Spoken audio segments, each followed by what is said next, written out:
Breaking news. So olwaleero nga 15 ono ya breaking news gwenjagala okola nga takyali breaking anymore lwansonga instead of being breaking news ali heartbreaking actually.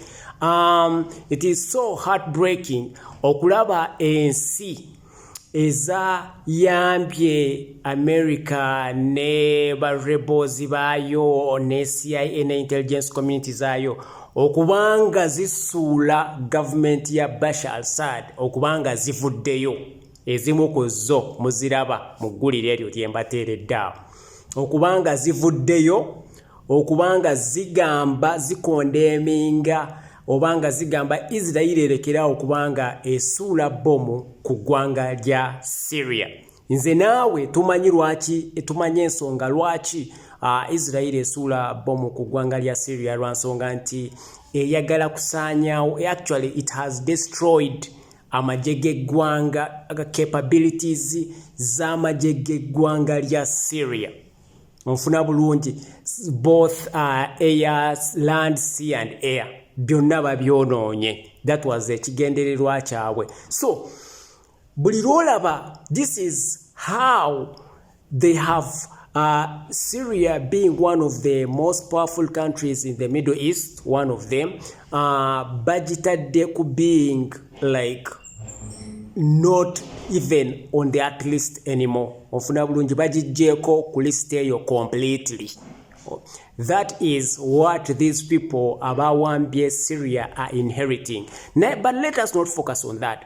Katu focusing ku the fact that abawambye, they are not saying anything about that. They are not, even when they ask them in a mayor interview, nazibatereddeko yesterday, go watch those videos.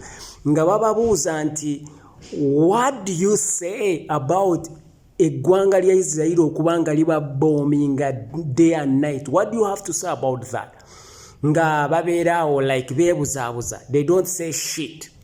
Onfuna bulungi lwansonga beba balese. What do you say we bababuuza kiki kye mwogera kubanga babawambira ettaka? Bagamba Israel 30 meters from Damascus. Tanks ozagwanga lya Israel zinaatera okuyingira Damascus. They're on the border of Damascus. That's the capital city, which means nti ensi bagiwambye probably. Onfuna bulungi kyekitegeeza, because you remember the tension when the rebels were in Aleppo. Then you remember the tensions when they were in Hamas. Onfuna bulungi in Hamam.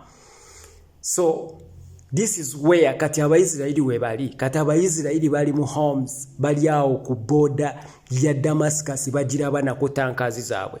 However, abawambye, they are not saying anything. Naye olaba ne bano abayambye okubanga basula government yeri batandise okuvaayo okweraliikirira ku kiki Israeli mukwano gwabwe alayi waabwe byatandise okukola ensi y'eggwanga lya Syria.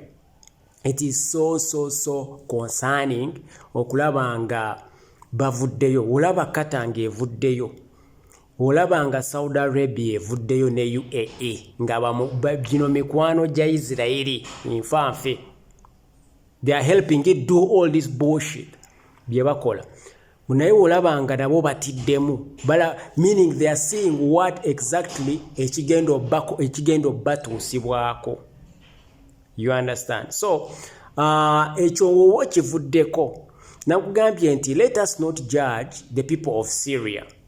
Lwansonga nze naawe tukimanyi nti ono gwe bafunye mutemi wa mitwe wa Al-Qaeda wa ISIS, he's not any good. However much nga abazungu bagezaako mupolishinga nti he's a good guy, yalokoka akyuse oba yasiramuse mirundi emeka, yali atemako emitwe gy'Amerika gy'abazungu gy'abantu bonna abatakkiriziganya naye. And do you know what makes it worse is that the American taxpayers' money bali bakozesa ezo sente to chase around this guy. He had, imagine, $10 million on his head. Right now they are saying he's a good guy. Come on, let us not be fooled. So, for the Syrian people, you don't blame them. Yaliwo, oli abadde mubi for them. Katono yaliwo. Naye, he's not the good guy. Lwansonga nti, if he cannot condemn, ensi okubanga it is being bombarded shitless, n'okubanga babbe ettaka ly'ensi ye naye ng'agyagamba nti gyayagala okufuga nga he cannot say anything ku babbi abalibba, then that is not he's not man enough. Ofuna bulungi, he's not man enough. But for the case of the Syrian people, we can't blame them. The ones who wanted a regime change, that is what they have got. Ofuna bulungi, oba mulese oba America bamuyambye oba biki, for their case it doesn't matter. They just wanted the regime change. Bagifunye bajatandikirawo. Now, for all this complaining I'm doing is for the outsiders abalaga nti bo basanyufu nnyo n'okusinga abantu b'eggwanga lya Syria. Come on, let's be better than that. Tulina okulaba ekisingawo nti ono omusajja, he is an actual puppet. Onfuna bulungi bw'oba olaba nti, like I've told you, if you see n'ensi ensi eziwagira ez'Abawalabu zi Jordan zaani eziwagira Isiraeli okufa obufi, bw'oba olabanga saawa zino zitidde lwansonga after Syria, Israel is going to move on to the next country. It may be Jordan next time. Right now they are saying Iran, they are going to go and liberate Iran and all of that. Temwerabira kye nabagambye nti bano abayeekera, they are different factions. Some of them are not going to stand for all of this crap that Israel is doing, and soon enough they are going to go and attack bano ba invaders, ba occupiers abali mu kubba ettaka lya Syria, which means bajja kuba baluguddewo officially naki n'eggwanga lya Israeli, which means into the little peace they had under the dictatorship of Bashar al-Assad ejja kuba eweddewo. That means Israel is going to rebombard them afresh. Etta abantu, ette buli kimu nga bw'olaba bye yakola mu Lebanon, byekoze mu Gaza, byebadde ekola. You get what I'm talking about. So, like I told you, kano katandika butandisi. Let us watch and see where it's heading. Lwansonga nti it is just beginning. These people are uncontrollable.